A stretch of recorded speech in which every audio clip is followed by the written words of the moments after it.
everyone, it's Tanya from Royal City Nursery, and today we are chatting about landscape planning. This is a topic that's near and dear to my heart because, for those of you who may not know, I actually did a Bachelor of Landscape Architecture at the University of Guelph. So I graduated from there a lot more moons ago than we generally tend to think about. But one of the things I really like about landscape planning and landscape design, more importantly, is that you get the opportunity to really think about a space and how you want to feel within a space. And to me, if you're planning the outdoors, your outdoors should be an extension of your indoor space as well. So when we start to think landscape planning or landscape design outside, we actually want to take those cues from your indoor spaces first. So think about your patio doors, think about your entrance spaces, think about your exits. What rooms are you coming out of? Or conversely, what rooms are you coming into?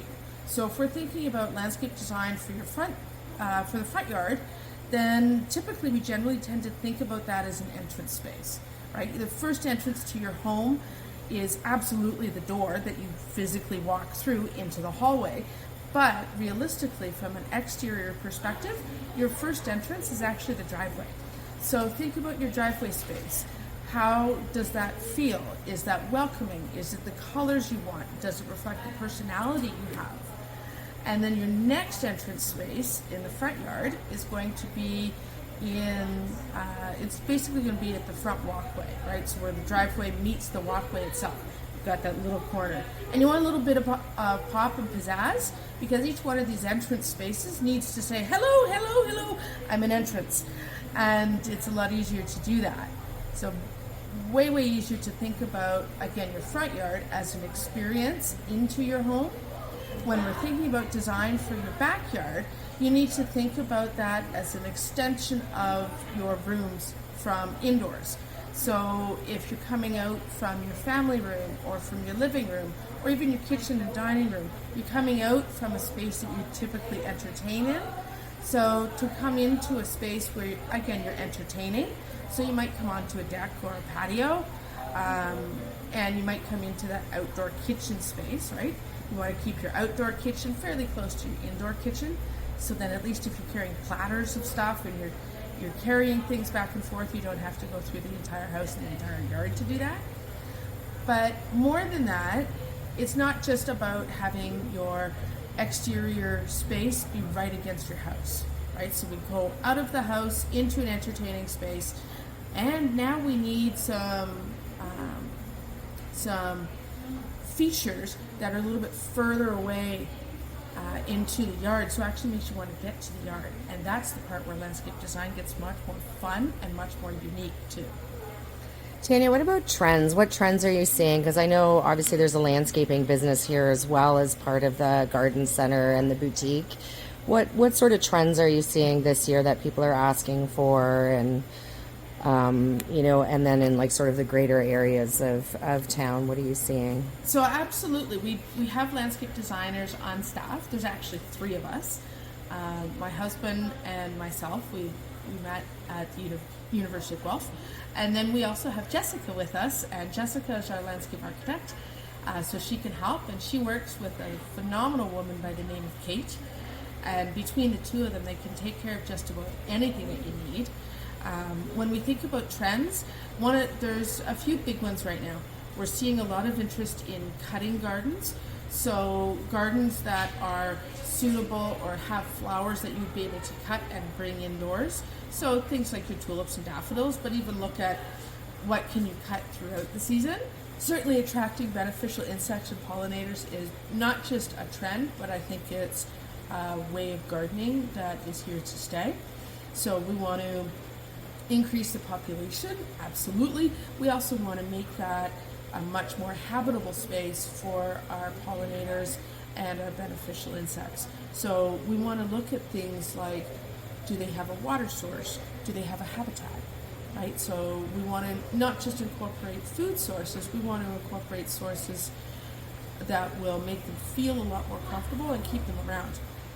The other big trend we're seeing, and it's something we've advocated for a long time, is the incorporation of edibles into your landscape. So when we're thinking about vegetables, to me, a vegetable garden shouldn't be the rectangular plot that's at the back of the yard, because quite frankly, that's boring. Get your vegetables up close and personal. Use your tomatoes and your peppers as your thrillers in your pots. Use things like blueberries. Blueberries are beautiful, beautiful plant, and they actually give you blueberries, which is awesome. But with the blueberry bush, you get white flowers in May. You get berries, absolutely, in June or July, depending on variety.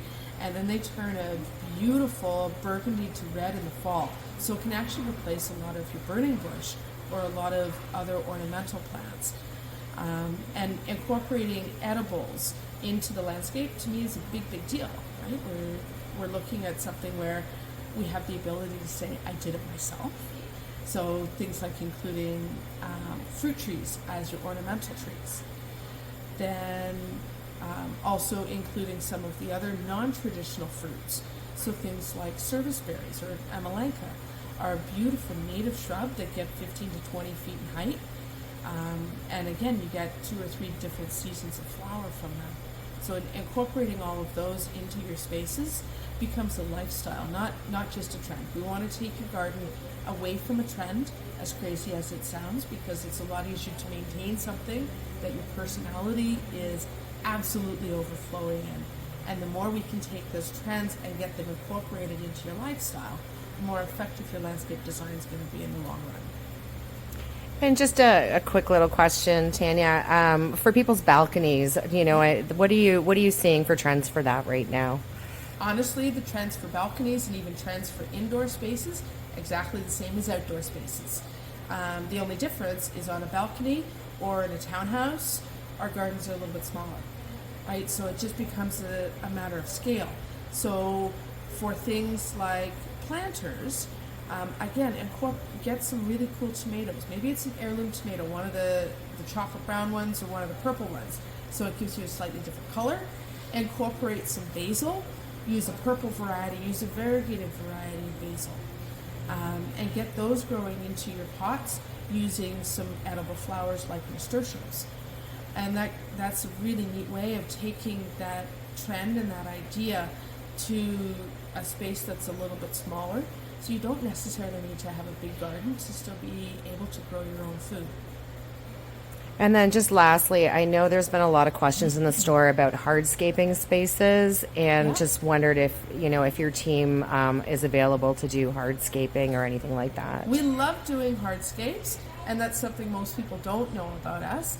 We honestly would like to be involved really from the get-go. So to be able to help you not just plan, but install your patios, your decks, your water features. Hardscaping to me also includes pots and trellises, and it can actually include some furniture too. So hardscape to me is anything that is not a plant, and that's the part that makes your yard space feel a lot more like you, because it helps define the spaces. Doesn't necessarily mean that it needs to be an interlock patio. Maybe it does, and that's cool, but maybe it's mulch or gravel, and we look at some alternative options too. That's great. Thank you very much for taking the time, welcome. Tanya. Hope Have to fun. chat with you next week. Thank you.